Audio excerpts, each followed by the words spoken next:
Hello and welcome to the IT Governance Podcast for Friday the 22nd of July 2022. I'm recording this on the hottest day of the year so far, so my apologies if you can hear my fan whirring in the background. Later on, Cami will be talking to the cybersecurity consultant and author Gary Hibbard about the art of cybersecurity, but first, here's the news. Ransomware attacks have continued to proliferate in recent years, but the scale of the threat appears to have been increasing at an unusually high rate this year. According to WatchGuard Technology's most recent Internet Security Report, published at the end of last month, there were more ransomware attacks in Q1 2022 than in the whole of 2021. Although it's understandable that stricken organizations want to regain access to their systems and data as quickly as possible to minimize the damage caused by an attack, there's no doubt that paying ransoms is the worst way to do this.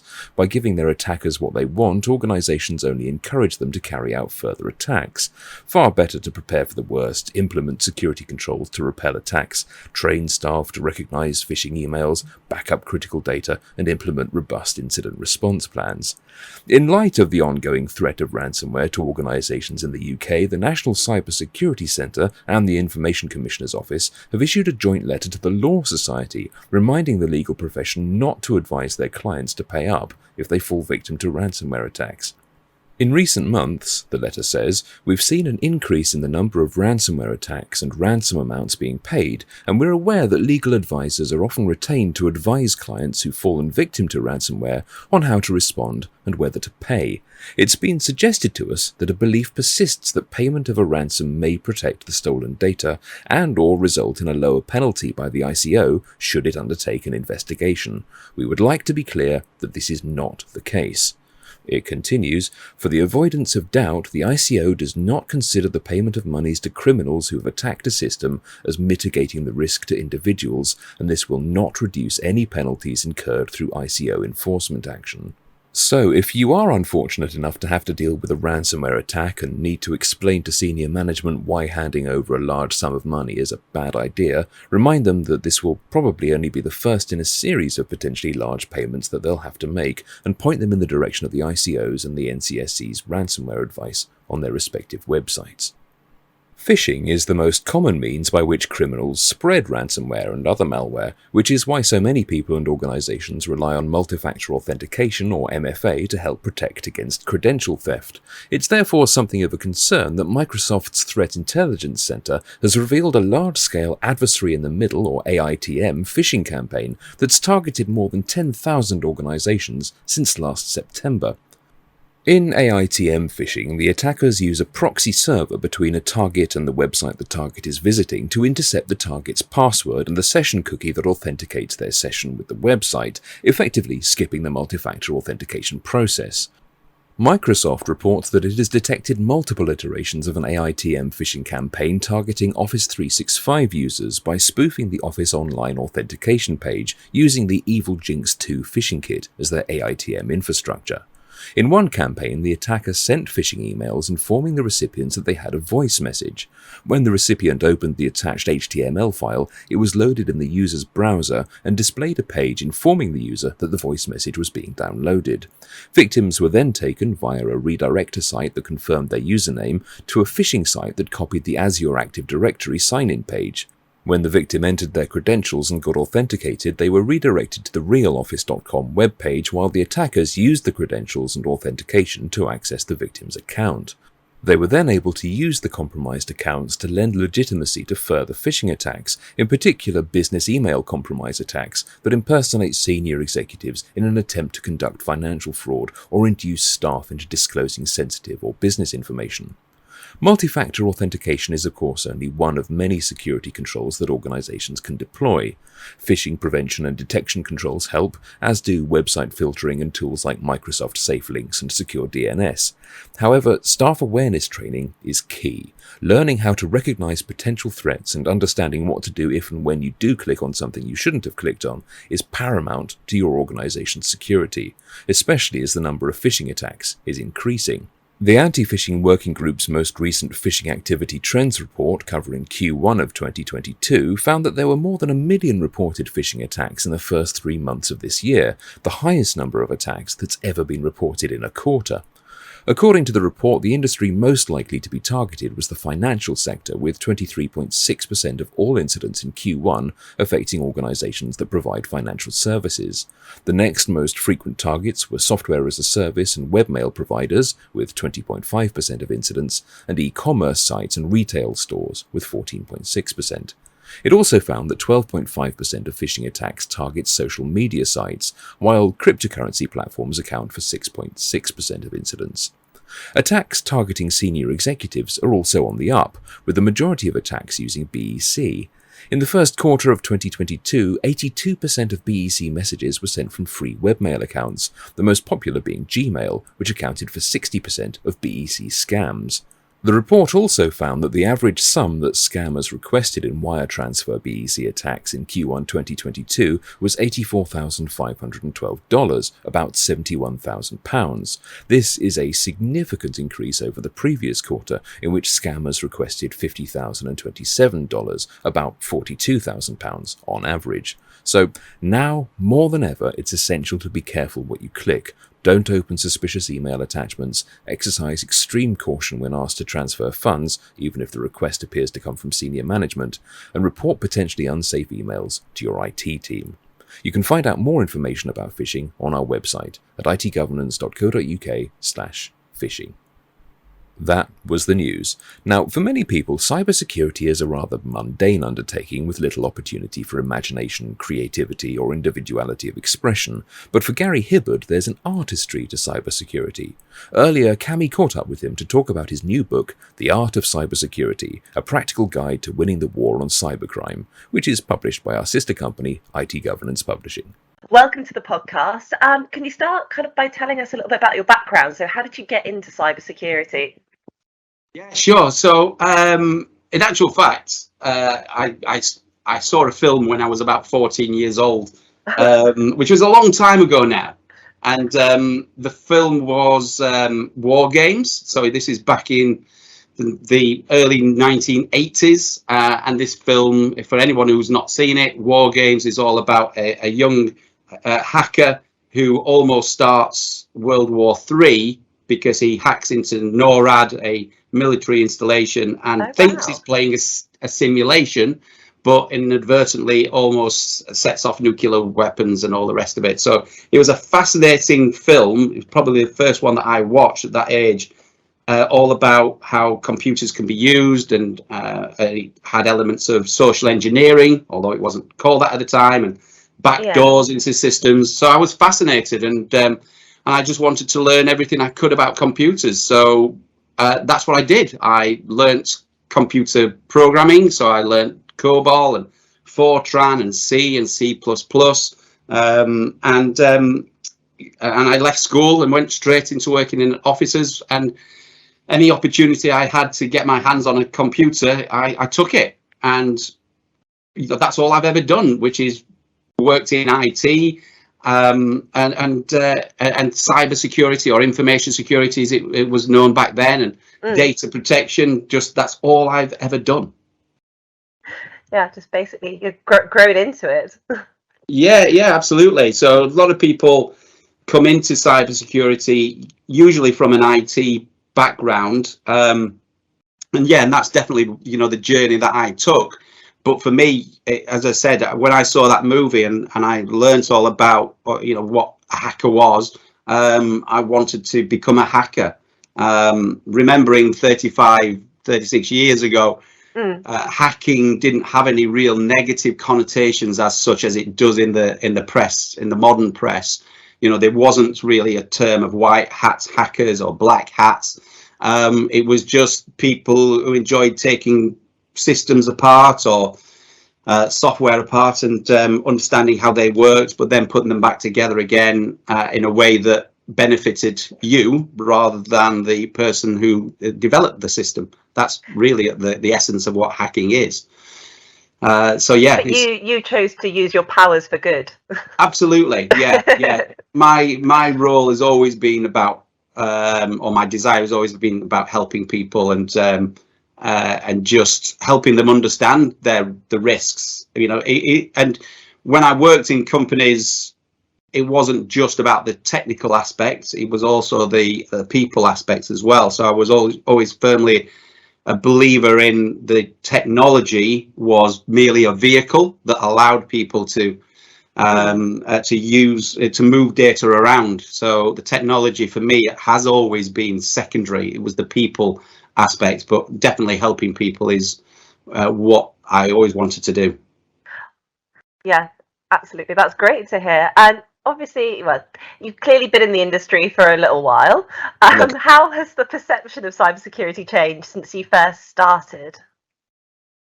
I think people now see cybersecurity as and I'm going to use this phrase, a necessary evil. It is, people recognize they've got to do something around it. They recognize it's important.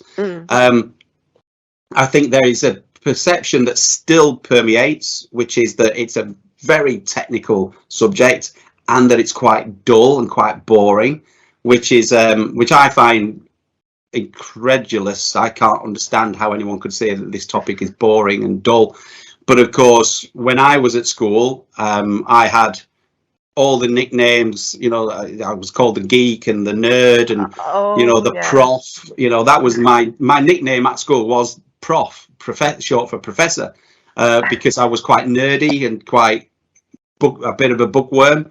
So I think the perception way back when I first started was that it's quite niche and it's a very technical topic. And I think the perception now is that it's a little bit more open and it's just part of what we all have to understand. And, it's the new norm. But all the cool kids are doing cybersecurity now. Well, I think so. I think I think cybersecurity is the new rock and roll. Yeah. It is, but funnily enough, interestingly enough, I think when I talk to kids now about who are getting into cybersecurity, they have some of the same motivations and they're saying the same things as I did way back when I first started, which is it's quite cool. It's, there's not a lot of people can do what I can do with computing, and certainly I think that is some of the change, certainly with some people, some parts of society where it is seen as being quite cool, but still very technical and quite nerdy and geeky. But it's still quite unknown, I suppose. Yeah, absolutely. Yeah, there's still a lot of mystery around it, and I think when we talk about some of the perceptions around cybersecurity, it is that again it's quite dull and it's quite boring, and some people just say, it's a really technical topic, I don't have time to learn all of these things, but in actual fact you can protect yourself quite easily by taking some fairly rudimentary steps to protect yourself. So it's actually become easier in some respects. It's interesting, people kind of perceive it as boring, because it kind of leads me quite nicely on to our next topic, which is your book. So your new book, The Art of Cybersecurity, which is not boring at all. And one of the things that I found really, really interesting was that in your book, you say people in the industry should approach their role with the mindset of an artist. Why is that? Because of the fact that we can all learn how to use basic tools, and if we think of what we might describe as a traditional artist, or a musician, or a sculptor or a painter, that's what most people think. Oh, that's art and that's artistry. Yeah. But we can all pick up a pen, we can all pick up a paintbrush, and we can just doodle and we can do things. And by working on that craft, you become better, and you start to learn how to draw outside the lines. You start to use paper in a different way, use sound in a different way if you're a musician and such. And what I was trying to say in the book by saying that we're all artists in cybersecurity is, if you think about it, that's what a hacker does. That's what we need to think about, think differently about the problem before us. And being willing to break outside the lines, to draw outside the lines, to paint outside the lines, is exactly what a hacker does. They think differently. They look at a problem in a different way, and that's what a true artist does. And And when you think about things like risk management, which is an integral part of cybersecurity and information security or data protection, we can all sit there and say you should have a risk register, or you should have you run a risk workshop, and yet two people will approach the same thing in two different ways. And that's because one person will stick rigidly to the rules of running a risk workshop or using a risk tool, and the other person will think, well, how do I engage with people? How can I get the most out of this? How can I get them interested, rather than them thinking that this is it's boring and it's dull. Tick box kind of exercise. Tick box. How can I get them to actually think differently? And that's when you start to bring the artistry into this and start being creative in your approach. And if creativity is the heart of all artists. Absolutely. Sorry, excuse me. One of the things that your book also does, it kind of explores comparison with, is it Sun Tzu? Sun Tzu's The Art of War. Can you kind of give us a little bit of background behind that? So what kind of inspired that analogy with cybersecurity? Okay. The Art of War and cybersecurity. Okay, so for anyone who doesn't know who Sun Tzu is, so Sun Tzu was a military strategist and a general dating back 2,500 years, which sounds a bit bizarre to try and think, well, that in a modern context, how can that apply? But essentially, the art of war, also known as the art of strategy, brings together a number of principles around how to approach war or battles, how to galvanize a team, how to think differently about your enemy, whoever that may be. And for me, I mean, certainly I think most of us, although you may have never heard the name may never have come across your desk of Sun Tzu, you'll have heard some of his quotes being pushed out in many different cybersecurity circles. So, what's some of his quotes? Well, for instance, if you know the enemy and know yourself, you need not fear the result of 100 battles. Okay. So if you think about that for a second, if you know the enemy and know yourself, you need not fear the result of 100 battles. So what Sun Tzu is actually saying to us is, you have to understand yourself, you understand your own weaknesses, your own strengths, but also you need to also understand the enemy, who it is you're facing, what are their strengths, what are their weaknesses. And if you do both of those things, then you need not fear the result of 100 battles, because he's saying, well, you know where your own vulnerabilities and your own risks are. And if you also know the strengths and weaknesses of your enemy, then you can go into battle because you'll understand how to combat the enemy. Yeah. And that's the heart of risk. That's risk management. He's telling you to understand where your threats and vulnerabilities are. So have you done a pen test? Have you done any vulnerability assessments? Do you know where your data sits? Do you know who touches it? And also, he's asking you to do threat modeling. He's asking you to go outside and say who potentially could bring you down. Who is your enemy? And do you understand what their strengths and weaknesses are? And if you can do both of those things, then you're going to be more successful in protecting yourself. Yeah, absolutely. I was about to just kind of say, like, how does this align with, like, how does the art of war align with cybersecurity? But you've kind of just hit the nail on the head there. Yeah, and there's many other quotes in there that, for instance, another one that for me resonated when I was thinking about this, and it's not just in cybersecurity. This is business in general. But he talks about that strategy without tactics is the slowest route to victory. But tactics without strategy is simply the noise before defeat. So what he's saying there is, and you see this all the time in cybersecurity and in many walks of life, people just rush off to do something. So they rush off and say, right, we need patch management. Oh, we need to install, malware protection. And stuff that they've heard we need to do, but they've not actually thought of why they need to do it. Absolutely. So now they're the tactics, and you're just throwing money at different problems, and you're doing lots of activity, but there's no real strategy. So you ultimately your program is going to fail. Whereas flip that over, if you only have a strategy that says something like, we will become ISO 27001 certified by the end of the year, well, that's a nice strategy. It's a nice thing, or it's an objective, but what is your strategy? What are your tactics? What operational steps will you take?